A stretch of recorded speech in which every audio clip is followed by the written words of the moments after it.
from Newark. Schimmel with a long-range jumper off the mark. She's missed a couple from pretty good distance.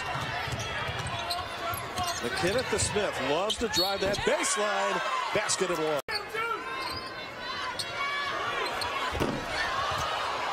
Smith to McKenna. McKenna back to Smith. Basket and one. Slaughter with 18. Her average per game is 8.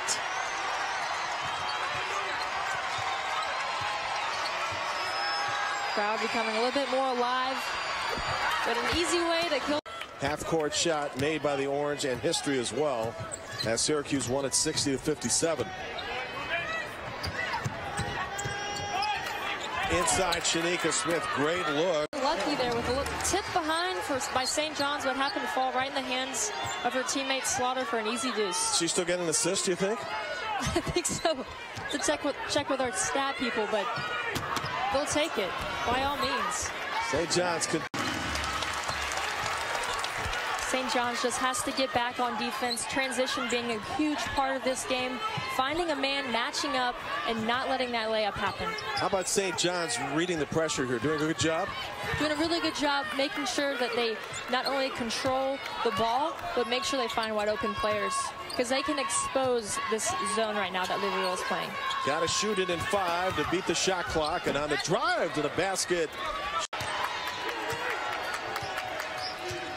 Nadir McKenna closing in on history for assists. Needing just 2 more for the all-time St. John's record. Check that one more now. She has tied Janet Roos with 530 career assists. Ball loose, picked up by the Red Storm. 5 to shoot it. 3 ball right corner buried. St. John's to take some perimeter shots. Rogers in and out on a 3. Rebound inside. Horn also missed. And a rebound fought for and grabbed again by Hanford. Georgetown has a height advantage in this game, so you can expect they're going to try to pound it in. Smith inside, picking up a quick Georgetown foul. So Smith ahead, into Rogers, and putting it in. Nice job redeeming yourself after missing the putback. Smith gets up the floor so well, and her teammates just find her. They really do. They slice it through. Thing that's really hurt Georgetown is they missed a lot of easies, a lot of bunnies they missed. They've got to finish shots when they get them in transition like that. And so you see Horn miss it, and St. John's is the Rogers pulling up. Not there, and Brown rebounding. Ahead Shanika Smith as St. John's transitions. Smith into Rogers, and the first field goal for St. John's. St. John's, when they look to push. McKenna, and McKenna on the push. Off to Shanika Smith, and it's a 1-point game. See how quick McKenna is getting the ball and just bolting up the floor. She just finds her teammates, draws defenders so well. Smith coming off that rebound. A good job anticipating the board, and I like this too. Hanford, take it.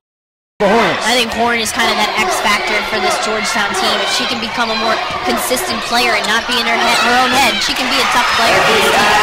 Shanika Smith been the toughest today, 18 to lead everybody. And McKenna, that pass first point guard, she always gets into the teeth with her quick dribble and finds Smith. If I'm Smith, I'm happy to be playing with a point guard like her.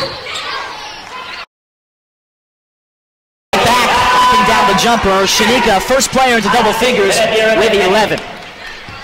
That's a good job finding the high post and getting to that spot. That's where. Lob for Smith, who puts it up. How pretty.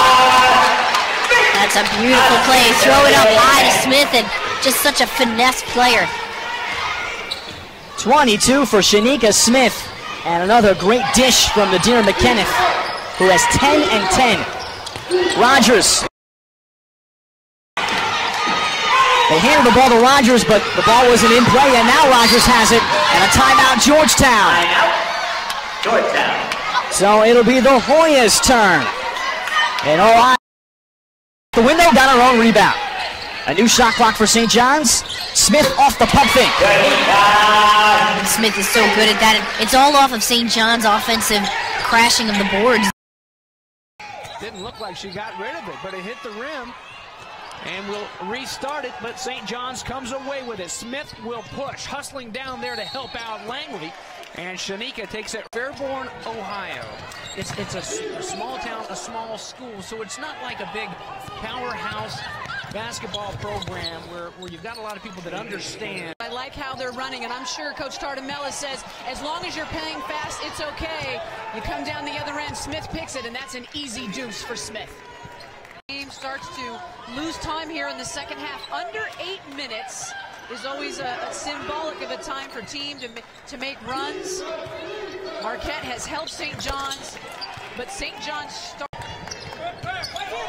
There you see, making sure you know what's going on. The red St. John's, of course, the white Marquette. Got Tammy Blackburn here with me. I'm James Bates. Glad to have you with us for Big East women's basketball on a Wednesday night in chilly Milwaukee, Wisconsin. Maybe chilly by Wachuku and company, the best shot blockers in the Big East. And they just keep on coming. It's 13-8 as we near 12 minutes left here in the first half. Smith flying right through the lane. Job of sticking around. I just feel like what St. John's needs is just a couple of defensive picks with a few runouts to get their motor started again.